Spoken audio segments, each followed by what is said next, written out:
कि who is eligible for UPSC civil services. UPSC एक common exam है जिसमें आप मल्टीपल सर्विसेज के लिए एक साथ ही अप्लाई करते हो। हम जिस साल भी एग्जाम यानी कि प्रीलिम्स दे रहे हैं उस पर्टिकुलर ईयर का 1 अगस्त बेंचमार्क होगा। नमस्कार एस्पिरेंट, आपका टारगेट है सिविल सर्विसेज और सिविल सर्विसेज प्रिपरेशन स्टार्ट करने से पहले हमारे माइंड में होते हैं कुछ common questions, but these questions are very much important. आज उन्हीं में से कुछ क्वेश्चंस को हम डिस्कस करेंगे। So let's start with our first question. पहला सवाल ये कि who is eligible for UPSC civil services. इसमें हम डिस्कस करेंगे नेशनैलिटी यानी कि नागरिकता। यूपीएससी एक कॉमन एग्जाम है जिसमें आप मल्टीपल सर्विसेज के लिए एक साथ ही अप्लाई करते हो, लेकिन अगर आपने Indian administrative services, Indian police services और इंडियन फॉरेन सर्विसेज के लिए यूपीएससी के माध्यम से अप्लाई किया है तो उसके लिए जो नेशनैलिटी चाहिए that is mandatory. That particular person has to be citizen of India. वो भारत का नागरिक होना चाहिए, तभी वो एलिजिबल है to apply for Indian administrative services, Indian police services और इंडियन फॉरेन सर्विसेज। इन तीनों सर्विसेज के अलावा अगर आप अन्य सर्विसेज के लिए अप्लाई करते हैं तो उनके लिए और एलिजिबिलिटी है नेशनैलिटी के माध्यम से, देख लेते हैं उनको भी। तो इन सर्विसेज के बाद for other services a candidate must be either citizen of India or subject of Nepal or subject of Bhutan or a Tibetan refugee who came over to India before 1st January 1962 with the intention of permanently settling in India। तो ये criteria है, but it's not applicable for IAS, IPS and Indian foreign services. इसके अलावा other categories में be eligible as per the UPSC notification.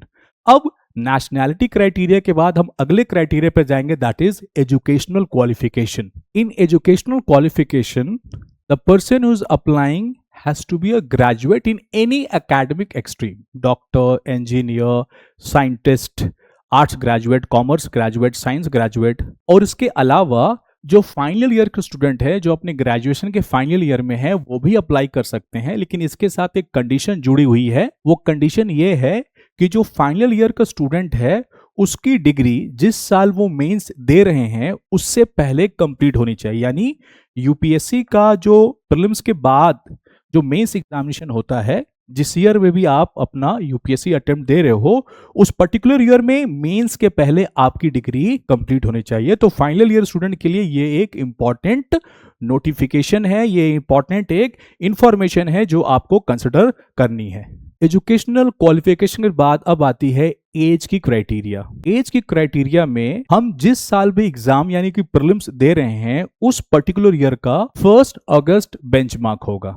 इसको हम एक example से समझते हैं। से फॉर एग्जाम्पल एक जो एस्पिरेंट एग्जाम दे रहा है वो जनरल कैटेगरी में है, तो जो जनरल कैटेगरी की मिनिमम एज है एग्जाम देने की दैट इज 21 ईयर्स और जो मैक्सिमम एज लिमिट है दैट इज 32 ईयर्स। तो मैंने आपसे बताया कि जिस ईयर आप प्रीलिम्स दे रहे हो उस पर्टिकुलर ईयर के 1 अगस्त को आपकी मिनिमम एज 21 ईयर्स होनी चाहिए और मैक्सिमम एज 32 ईयर्स होनी चाहिए। एक दिन भी आप 32 के ऊपर नहीं होने चाहिए। It means you have to be 21 minimum and maximum 32, और यही अकॉर्डिंगली सारे कैटेगरीज के लिए एप्लीकेबल होगा। तो वहां पर 1 अगस्त पे जिस साल आप एग्जाम दे रहे हैं उससे कैलकुलेट करेंगे और उसी बेसिस पे हम कैटेगरीज का एक एनालिसिस कर लेते हैं। से फॉर एग्जांपल आपने देखा general, economically weaker section, OBC, ST, ST और डिफरेंटली एबल्ड जितनी भी है ये कैटेगरी, सबकी मिनिमम एज 21 है, लेकिन मैक्सिमम एज में अलग अलग कैटेगरी में एज रिलैक्सेशन है। जैसे कि अगर आप जनरल कैटेगरी में और इकोनॉमिकली वीकर सेक्शन में देखेंगे तो दोनों में 32 मैक्सिमम एज है लेकिन एज रिलैक्सेशन नहीं है। Then in OBC you have 35 years maximum age and age relaxation is 3. Then SC ST में 37 years and age relaxation is 5 years and so on, आपको बाकी कैटेगरीज में दिख जाएंगे। अब अगला जो हमारा क्राइटेरिया होगा that is number of attempts. Number of attempts की बात करें तो जनरल कैटेगरी में 6 अटेम्प्ट्स हैं and maximum age 32। OBC category में 9 attempts till the age 35 years. SC ST में अनलिमिटेड अटेम्प्ट्स टिल 37 इयर्स। इसको मैं आपको एक्सप्लेन करूंगा, इट्स व्हाट इज अनलिमिटेड। और ईडब्ल्यूएस में same as general category 6 attempt till 32 years. Student, इसमें एक बात समझने वाली है, अगर आप जनरल कैटेगरी के एग्जांपल से ले, से फॉर एक स्टूडेंट जो है वो 21 ईयर्स से एग्जाम देना शुरू करता है और वो बैक टू बैक सारे एग्जाम देता है, तो बाई 27 ईयर्स वो अपने ऑल 6 अटेम्प्ट एग्जॉस्ट कर लेता है अगर वो लगातार अटेम्प्ट देता है। लेकिन वहीं अगर जनरल कैटेगरी का एक स्टूडेंट है, वो अगर 28 ईयर्स से अपना एग्जाम देना शुरू करता है तो मैक्सिमम एज है 32 इयर्स, यानी वो 4 अटेम्प्ट्स ही दे पाएगा। तो यू हैव टू एंश्योर कि ये दोनों में से पहले जो कंप्लीट हो जाए, या तो आपकी अटेम्प्ट कंप्लीट पहले हो जाए या तो आपकी एज कंप्लीट हो जाए, दोनों में से जो पहले कंप्लीट हो जाएगा वही माना जाएगा। तो अगर से फॉर एग्जांपल आपका अगर 30 इयर्स में अटेम्प्ट आपने देना शुरू किया तो आपके कंपल्सरी 2 अटेम्प्ट रह जाएंगे, आप दो या ना दो वो एग्जॉस्ट हो जाएंगे। और किसी ने अपने लाइफ टाइम में अगर एग्जाम नहीं दिया तो वो 32 के बाद आके नहीं कह सकता कि since I have not given a single attempt मेरा अटेम्प्ट दोबारा हो, नहीं, आपका मैक्सिमम 32 है और 6 अटेम्प्ट्स एंड अकॉर्डिंगली। उसी तरीके से अगर हम एससी एसटी कैंडिडेट का अनलिमिटेड क्यों लिखा हुआ है, क्योंकि मैक्सिमम एज कितना है 37, तो 21 इयर्स एलिजिबिलिटी आने के बाद आप 37 इयर्स तक मैक्सिमम अटेम्प्ट दे सकते हो, इसीलिए यहां पर अनलिमिटेड लिखा हुआ है। अब हमारे डिस्कशन में जो नेक्स्ट क्वेश्चन है that is when and how should I start UPSC preparation. अब आंसर इस बात का कि when should I start my preparation, तो इसका आइडियल आंसर तो यही होगा कि जिस पर्टिकुलर ईयर में आप टारगेट कर रहे हो कि मुझे एक एक्स ईयर में एग्जाम देना है, तो उससे ठीक 1.5 साल पहले एटलीस्ट आप अपनी प्रिपरेशन स्टार्ट कर दीजिए। क्यों? क्योंकि यूपीएससी का प्रिपरेशन इज एग्जॉस्टिव। आपको GS paper 1, paper 2, paper 3, 2 optional subject, prelims, mains, interview, सबकी तैयारी करनी है and it requires a good amount of understanding, conceptual clarity. तो इसके लिए आपको टाइम चाहिए। तो it's logical and relevant that आप अपनी प्रिपरेशन कम से कम 1.5 साल पहले शुरू कर दीजिए। इसके साथ how to do your preparation, इसको हम पॉइंट वाइज समझते हैं। सबसे पहला पॉइंट ये है कि किसी भी विषय को आप यूपीएससी की तैयारी के लिए पढ़ना शुरू करेंगे तो सबसे पहले आप उसके सिलेबस को पढ़ेंगे। व्हाई? बिकॉज आपको ये पता होना चाहिए कि उस विषय में यूपीएससी कौन कौन से टॉपिक, कौन कौन से सब टॉपिक आपको पढ़ने के लिए बता रहे हैं, डिमांड क्या है यूपीएससी की। एक बार आपको डिमांड और पेरिफेरी समझ में आ गया, the second thing which will do is that आप एनालाइज करेंगे और थॉरली पीवाईक्यूज को पढ़ेंगे। और जब मैंने आपको सिलेबस को पढ़ने को कहा, तो जो भी विषय जो प्रीलिम्स और मेंस दोनों में आते हैं, तो आप प्रीलिम्स के भी सिलेबस को पढ़ेंगे और मेंस के भी सिलेबस को। लेकिन अगर वो विषय केवल मेंस में आता है तो मेंस के सिलेबस को पढ़ेंगे। उसी तरीके से जब आप पीवाईक्यूज पढ़ेंगे किसी विषय का, से for example history, modern history पढ़ रहे हैं, तो आप पहले प्रीलिम्स के क्वेश्चंस को पढ़िए, उसके बाद आप मेंस के क्वेश्चंस को पढ़िए। और जब आप क्वेश्चंस पढ़ेंगे तो you have to analyse certain points, जैसे कि क्वेश्चन का कॉन्टेक्स्ट क्या है, उसकी लैंग्वेज क्या है, किस थीम पे पूछा जा रहा है, इस पर्टिकुलर ईयर में ही ये क्वेश्चन क्यों पूछा गया, किस एरिया से पूछा गया, कौन सा क्वेश्चंस बार बार पूछा जा रहा है, किस एरिया से अभी तक कोई क्वेश्चन नहीं पूछे गए। इनफैक्ट आप रॉन्ग ऑप्शंस को भी एनालाइज कीजिए कि ये यहां पर क्यों डाला गया है। जब आपने सिलेबस थॉरली पढ़ लिया, जब आपने पीवाईक्यूज पढ़ लिया, तो आपको ये क्लैरिटी मिल जाएगी कि यूपीएससी एक पर्टिकुलर सिलेबस से किस तरीके से, किस लैंग्वेज में, किस कॉन्टेक्स्ट में सवाल पूछता है और आपसे क्या चाहता है। Most important, as a beginner जब आप अपनी प्रिपरेशन करोगे तो ये पाओगे कि जब आप कोई कंटेंट पढ़ते हो तो समझ नहीं पाते कि ये किस कॉन्टेक्स्ट में पूछा जाएगा, या जो मैं पढ़ रहा हूं वो रेलेवेंट है भी कि नहीं। तो ये डाउट आपके साथ नहीं होगा क्योंकि आपने ऑलरेडी सिलेबस और पीवाईक्यूज का एनालिसिस किया हुआ है। Then after reading syllabus and PYQs you have to read NCERTs. आपको एनसीईआरटी से इसलिए शुरुआत करनी चाहिए क्योंकि एनसीईआरटी गवर्नमेंट की पब्लिकेशन है, एग्जाम भी गवर्नमेंट का है। दूसरा, आपने अपने फील्ड में एक्सपर्टीज हासिल की हुई है। से फॉर एग्जांपल आप डॉक्टर हैं, इंजीनियर हैं, आर्ट्स में ग्रेजुएट हैं, लेकिन आपके जो बाकी सब्जेक्ट्स हैं जो आपने लास्ट 10वीं या 12वीं में पढ़ी थी, उनको ब्रश अप करना है, उनकी कॉन्सेप्चुअल क्लैरिटी में एनसीईआरटी हेल्प करेगी। और चूंकि इजी और लूसिड लैंग्वेज में है तो आप जल्दी पिकअप करोगे। और सबसे रेलेवेंट बात, प्रीलिम्स और मेंस में या तो एनसीईआरटी बेस्ड या एनसीईआरटी से डायरेक्ट क्वेश्चन पूछे जाते हैं। और हाँ, ये एक डिस्कशन का पार्ट है कि किस सब्जेक्ट में आप एनसीईआरटी क्लास 6 से शुरू करेंगे या एनसीईआरटी 9 क्लास से। तो उसके लिए मैंने एक्सक्लूसिव एक पूरी सीरीज बनाई हुई है forget random books start with this, जहां पर आपको हर विषय में मैंने बताया है कि किस विषय में एज अ बिगिनर आप कौन सी एनसीईआरटी से शुरुआत करेंगे, तो उसको आप अथर्वाइज यूट्यूब चैनल पर जाकर देख सकते हैं। एनसीईआरटी पढ़ने के बाद अब बारी आती है स्टैंडर्ड बुक्स की अलोंग विद कोचिंग मटेरियल। तो अगर आपको आइडिया है कि किस विषय के लिए कौन से स्टैंडर्ड बुक पढ़ने हैं, तो एनसीईआरटी पढ़ने के बाद यू पिक दो स्टैंडर्ड बुक्स और कोचिंग मटेरियल के साथ उसको सिंक करके आप पढ़ना शुरू कर दीजिए। और इसके साथ ही आपको करना है न्यूज़पेपर रीडिंग। तो आप कोई सा भी अखबार उठा ले, से फॉर एग्जांपल इंग्लिश की बात करूं तो द हिंदू, इंडियन एक्सप्रेस, या एज अ बिगिनर आप टाइम्स ऑफ इंडिया से भी स्टार्ट कर सकते हैं। अब स्टूडेंट का बहुत सारा डाउट होता है कि सर न्यूज़पेपर को कैसे पढ़ें, उसको कैसे चैनलाइज करें। तो student as a beginner you take your time, with the time you will get maturity। Say for example जब आप सिलेबस पढ़ोगे, PYQs पढ़ोगे, एनसीईआरटी स्टैंडर्ड बुक पढ़ोगे, उसके बाद जब आप न्यूज़पेपर पढ़ोगे तो आपका आइडिया लगेगा कि पॉलिटिकल न्यूज या local news is not important. Defence, science and tech, nuclear energy, इस तरह की न्यूज आपको इंपॉर्टेंट है क्योंकि आपको एग्जामिनेशन में लिखने का काम आएगा। और न्यूज़पेपर रीडिंग में आपको शुरू से एक हैबिट डेवलप करनी है कि जो भी आप स्टैटिक में पढ़ रहे हो उसको कंटेम्परेरी जो करंट अफेयर्स में चल रहा है उसको आपको इंटरलिंक करना है। अब बात करते हैं कि अगर आप अपनी सेल्फ स्टडी करते हो तो सेल्फ स्टडी को कैसे स्ट्रक्चर करें, how to plan your self study. सबसे पहले create an understanding the orientation of prelims, mains and interview. As such जब हम प्रिपरेशन स्टार्ट करते हैं तो हम प्रीलिम्स के लिए अलग से नहीं पढ़ेंगे, मेंस के लिए अलग से नहीं पढ़ेंगे। हम जब पढ़ेंगे तो हम मेंस के लिए पढ़ रहे होंगे, उस प्रोसेस में हमारा प्रीलिम्स कंप्लीट हो जाएगा, उसकी कॉन्सेप्चुअल अंडरस्टैंडिंग, उसकी पर्टिकुलर पेरिफेरी मेंस में कंप्लीट हो रही होगी। हाँ, जब प्रीलिम्स एग्जामिनेशन आ जाएगा तो उसके 4 to 5 मंथ्स पहले हम एक्सक्लूसिव प्रीलिम्स के लिए पढ़ाई शुरू कर देंगे, एक्सक्लूसिव मेंस के लिए भी पढ़ाई शुरू कर देंगे। लेकिन एज अ बिगिनर जब हम प्रीलिम्स या मेंस की तैयारी करते हैं तो अलग से नहीं पढ़ते, हम तैयारी करेंगे प्रीलिम्स कम मेंस, यानी कि मेंस की तैयारी करेंगे, उसमें हमारा प्रीलिम्स भी हो जाएगा। और यही प्रीलिम्स और मेंस का जो नॉलेज है वो आपके इंटरव्यू में रिफ्लेक्ट करेगा, जहां पर यूपीएससी आपकी पर्सनैलिटी टेस्ट करेगी।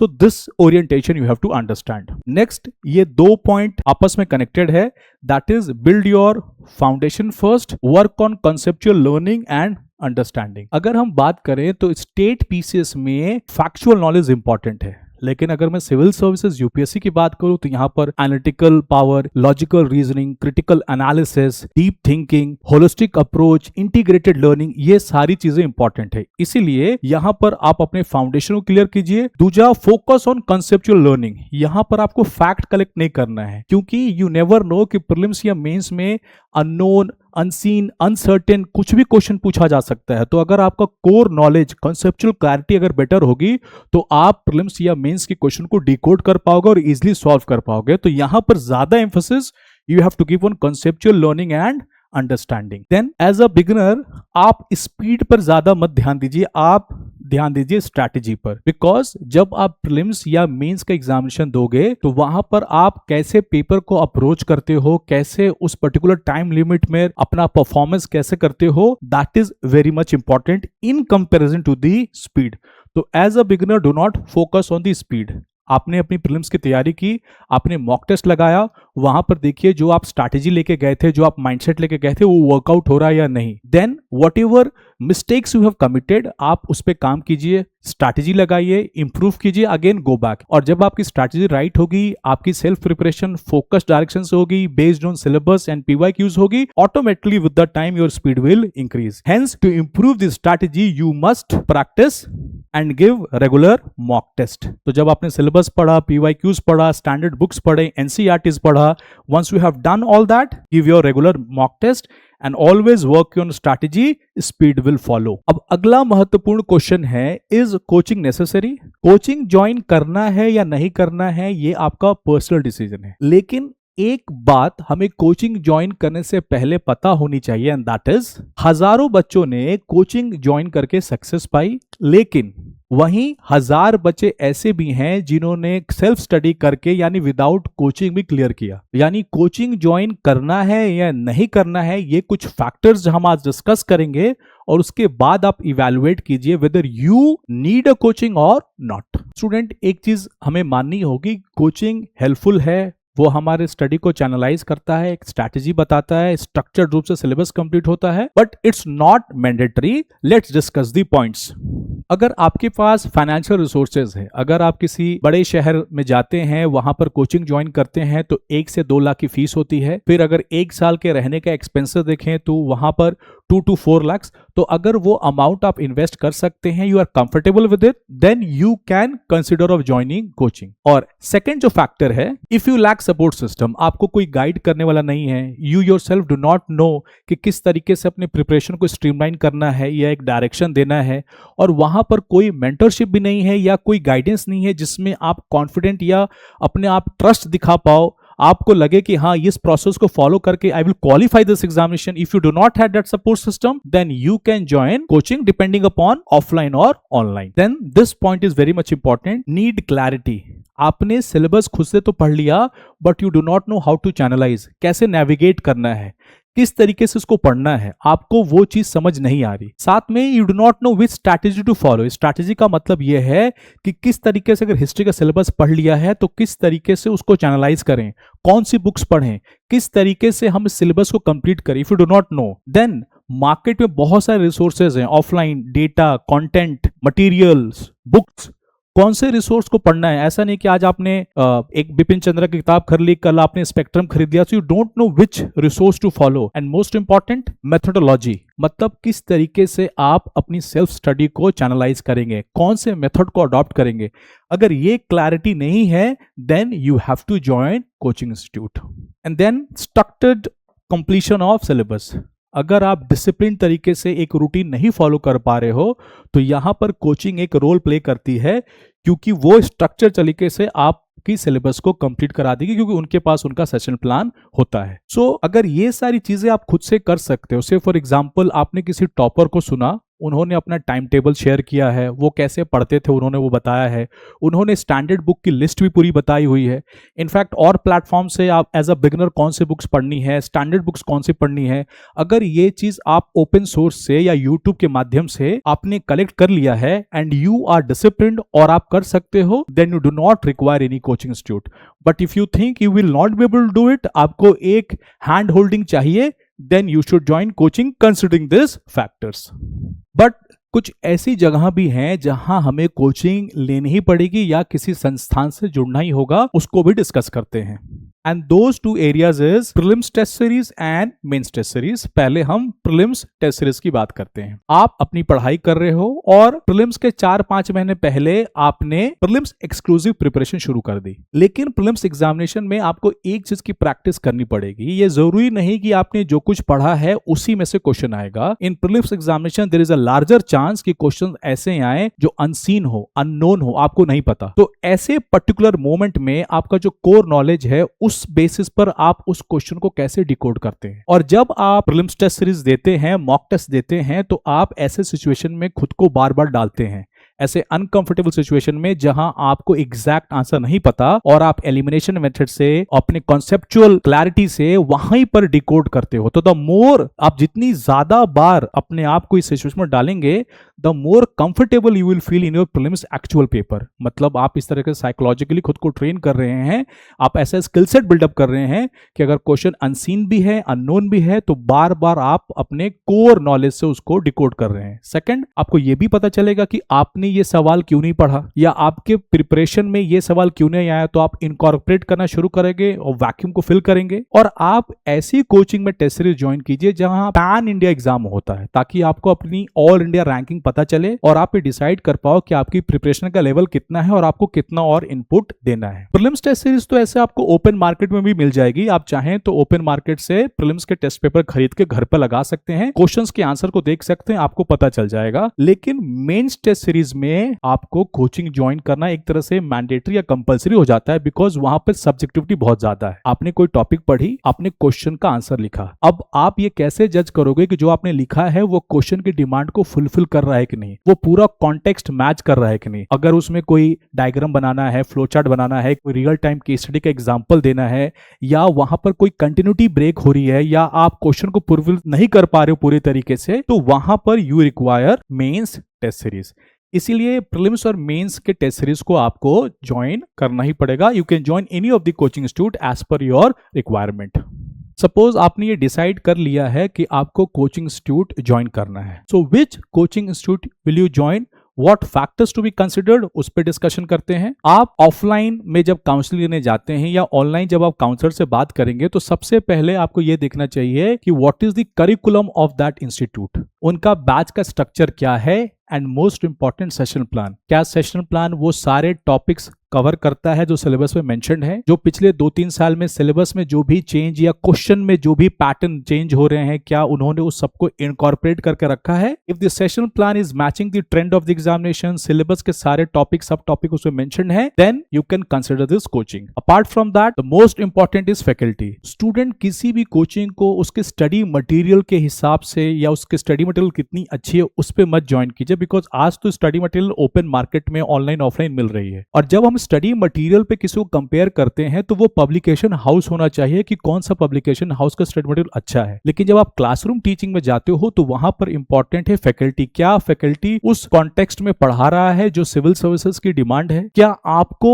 फैकल्टी का पढ़ाया हुआ समझ में आ रहा है, this is very much important. So do not go behind the big names, go behind a faculty, go behind a coaching institute जहां पर आपको चीजें और कॉन्सेप्ट समझ में आ रही है और आप कोरिलेट कर पा रहे हो, सॉल्व कर पा रहे हो PYQs of prelims and mains, तो वो आपकी इंस्टीट्यूट है ना। How will you know about the faculty, जो जितने भी अच्छे संस्थान होते हैं उनके यूट्यूब चैनल होते हैं, वहां पर वो फैकल्टी ने बहुत सारे डेमो क्लासेस या रियल टाइम क्लासेस या पीवाईक्यूज डिस्कस किए हैं, आप उनको देखिए, सुनिए और समझने की कोशिश कीजिए कि आप वहां से कितना बेनिफिट या कितनी अंडरस्टैंडिंग डेवलप कर सकते हैं। एंड देन टीचिंग मेथोडोलॉजी, ये भी इंपॉर्टेंट है कि ओवरऑल उस संस्थान की टीचिंग मेथोडोलॉजी कैसी है, बिकॉज मैं ऑफलाइन क्लास में बैठा हूं या ऑनलाइन क्लास में बैठा हूं, there is a mix of student, कोई स्टूडेंट डॉक्टर है, कोई इंजीनियर है, कोई आर्ट्स का है, कोई कॉमर्स का है, कोई साइंस का है, और सब मिलकर पॉलिटी पढ़ते हैं। So the faculty have to ensure the teaching methodology, इस बात की एंश्योर करना चाहिए कि हर टॉपिक को बेसिक कॉन्सेप्ट से पढ़ाया जाए, ग्राउंड जीरो से पढ़ाया जाए, ताकि हर स्टूडेंट की अंडरस्टैंडिंग इवॉल्व हो और वहां तक पहुंचे जहां तक यूपीएससी की डिमांड है, जो कॉन्टेक्स्ट और जो कॉन्सेप्चुअल लर्निंग चाहिए। तो यू हैव टू सी कि जो टीचिंग मेथोडोलॉजी है उसमें बेसिक कॉन्सेप्ट्स के साथ पढ़ाया जा रहा है या नहीं, वो टीचिंग आपको पीवाईक्यूज सॉल्व करने में हेल्प कर रही है या नहीं, या जहां पे आप टेस्ट सीरीज या मॉक लगा रहे हो वहां पर आप डिकोड कर पा रहे हो कि नहीं, such should be the teaching style. Then apart from faculty and teaching वहां पर एक टेस्ट सीरीज होना चाहिए। Now there are two type of test series, एक होता है फुल लेंथ, एक होता है टॉपिक सब टॉपिक वाइज। तो आपको चाहिए कि जैसे जैसे आपका टॉपिक कंप्लीट हो रहा है उसका टेस्ट हो रहा है, ताकि आपको पता चले कि जो नॉलेज आप रिटेन कर रहे हो, गेन कर रहे हो, क्या आप खुद से अप्लाई कर पा रहे हो, are you are coming in the stage of application, तो वो एप्लीकेशन मोड यहां पर जज होगा। एंड मोस्ट इंपॉर्टेंट, जो अनसीन अननोन डेटा है जो आप नहीं पढ़ पाए अपने प्रिपरेशन में, जब वो टेस्ट सीरीज के माध्यम में हर बार आएगा, तो जब लार्जर टॉपिक्स, बहुत सारे टॉपिक्स या पूरा विषय कंप्लीट होगा, उस वक्त शायद आप वो पिन पॉइंटेड प्रॉब्लम को ना देख पाओ, लेकिन जब सब टॉपिक्स का टेस्ट होगा तो वो कैटेगोरिकली आपको प्रॉब्लम सॉल्व होता चला जाएगा। और जब long full length test series होगा तो वहां पर भी आपको ये हेल्प करेगा। साथ में एक डाउट स्टूडेंट तब आता है जब क्लास में होते हो, और एक डाउट जब आप इंडिविजुअली पढ़ते हो, टेस्ट देते हो, तो आपका इंडिविजुअली डाउट होता है एज एन स्टूडेंट। तो वहां पर पर्सनल मेंटरशिप कितना बड़ा रोल प्ले करती है और कितना आपको हेल्प करती है, ताकि आपकी इंडिविजुअल डाउट्स को वहां पर चैनलाइज किया जाए, उसको सॉल्व किया जाए और आपका प्रिपरेशन एक राइट डायरेक्शन में जाए। ये तो टीचिंग और आपकी एक्सपीरियंस होगी। Apart from that you can also see the past results कि पास्ट में कितने हैं, एंड द रियल रिव्यूज। तो आप गूगल में जा रहे हैं, आप वहां पे रिव्यूज देख रहे हैं। अगर आप ऑफलाइन कोचिंग में हैं तो जो क्लास लेके निकल रहे हैं आप उनसे बात कर सकते हैं जो ऑलरेडी उसमें पढ़ रहे हैं। So all this factors should be considered. Why I am so specific about so many factors, because देखिए जब आप कोचिंग ज्वाइन करते हैं तो मनी इज वन फैक्टर, लेकिन आपकी टाइम, एनर्जी बहुत ज्यादा इन्वेस्ट होता है। और अगर आपने कुछ गलत पढ़ लिया, अगर आपने कुछ ऐसा चीज पढ़ लिया जो कॉन्सेप्चुअली गलत है, तो वो ज्यादा डेट्रीमेंटल होता है। सेल्फ स्टडी में आपको पता है कि मैं एक चैनल और एक प्रोसेस फॉलो कर रहा हूं, लेकिन जब आप कोचिंग ज्वाइन करते हो तो you have to be very much sure कि आप जो पढ़ रहे हो सही पढ़ रहे हो और एग्जाम ओरिएंटेड पढ़ रहे हो, और इससे आपका एग्जाम क्वालिफाई होगा या नहीं। So all this question should be answered before joining a coaching institute. Then one more important question, how to choose the right optional subject. आप कैसे ये निर्णय लोगे कि जो ऑप्शनल सब्जेक्ट आप चूज कर रहे हो या सही है या नहीं। चलिए इस पर डिस्कस करते हैं। जब ऑप्शन सिलेक्शन की बारी आती है तो वो दो फैक्टर्स पर निर्भर करता है। एक, आपका एकेडमिक बैकग्राउंड कैसा है, आपका एप्टीट्यूड कैसा है। सेकंड, वो ऑप्शनल खुद वो कैसे आपको सपोर्ट करेगा और उस ऑप्शनल का इकोसिस्टम क्या है। इन दोनों पॉइंट्स को हम डिटेल में डिस्कस करते हैं। अगर हम बात करें तो यूपीएससी के ऑप्शनल्स को दो हिस्सों में बांट सकते हैं। एक ह्यूमैनिटीज, से फॉर एग्जांपल सोशियोलॉजी, साइकोलॉजी, कुछ टेक्निकल सब्जेक्ट ले सकते हैं, से for example geography subject, right. तो अगर एक पर्टिकुलर स्टूडेंट ने पॉलिटिकल साइंस में ग्रेजुएशन किया है तो अगर देखा जाए तो उसका जो पर्सनल फिट है, उसका एकेडमिक बैकग्राउंड, उसका एप्टीट्यूड पॉलिटिकल साइंस में है, बिकॉज उसने थ्योरी, उसने बहुत सारी चीजें अपने ग्रेजुएशन में 3 साल पॉलिटिकल साइंस में पढ़ रखी है। तो उसके लिए बहुत बेटर होगा कि वो पब्लिक एडमिनिस्ट्रेशन ले ले या पॉलिटिकल साइंस एंड आईआर का ऑप्शनल सब्जेक्ट उठा ले। बस उसको यहां पर यह देखना है कि उसने जो नॉलेज पढ़ा है वो यूपीएससी के सिलेबस से कितना सिंक खाता है और कैसे वो अपने नॉलेज को यूपीएससी के सिलेबस और डिमांड से चैनलाइज करे। तो यहां पर उनके लिए बहुत आसान है क्योंकि पास्ट में की गई मेहनत यहां पर उनको बहुत ज्यादा हेल्प करेगी। लेकिन से फॉर एग्जांपल, क्या हर स्टूडेंट के लिए ये एलिजिबल पॉइंट है कि उनका जो एकेडमिक बैकग्राउंड है वही ऑप्शन ले लें? आपका एकेडमिक बैकग्राउंड चाहे जो भी हो, आप ह्यूमैनिटीज हैं या टेक्निकल हैं, देयर आर कॉमन फैक्टर्स जो सबको कंसिडर करना चाहिए before selecting any optional subject. Let's discuss it. So evaluate the 4 factors and the first factor is do not be in a rush to select your optional subject। देखिए, optional subject बहुत important है because वो बहुत larger role play करता है in your selection. Second, it will demand lot of your time, efforts and sometimes it cost even attempts. इसलिए आप एक काम ये कर सकते हैं, this is just a suggestion, कि आप ऑप्शनल सब्जेक्ट चूज करने से पहले आप 3 से 4 महीने अपना जीएस प्रिपरेशन कीजिए, which is PT cum mains. जब आप जीएस पढ़ोगे तो आपने कुछ इकोनॉमिक्स पढ़ा, हिस्ट्री पढ़ा, पॉलिटी पढ़ा, ज्योग्राफी पढ़ा, यानी उन सब विषयों को भी पढ़ा जो आपने 10वीं या 12वीं के बाद अभी तक नहीं पढ़ा। So what will happen?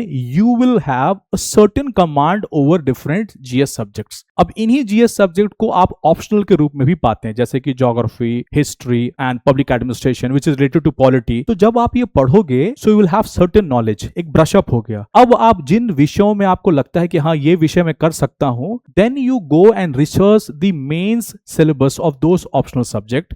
और आप यहां ये देखिए, नॉट जस्ट इंटरेस्ट, कि आपका इंटरेस्ट किस में है, बिकॉज ऑप्शनल में टाइम चाहिए होगा, कॉन्सेप्चुअल क्लैरिटी चाहिए होगा, आंसर राइटिंग चाहिए होगा, डीप एनालिटिकल थिंकिंग चाहिए होगा। So you need a disciplined preparation. तो इसके लिए आप ये देखिए कि क्या ये सिलेबस आप डिसिप्लिन तरीके से जस्टिफाई कर सकते हैं, इसमें वो कंसिस्टेंसी, उस लगन, उस डेडिकेशन के साथ पढ़ सकते हैं। If the answer is yes, then you go ahead and do it. Now let's go for the second factor. Second है syllabus size and overlap. Say for example, किसी स्टूडेंट ने एनालिसिस किया और उसने ज्योग्राफी ले लिया। ज्योग्राफी का advantage क्या है?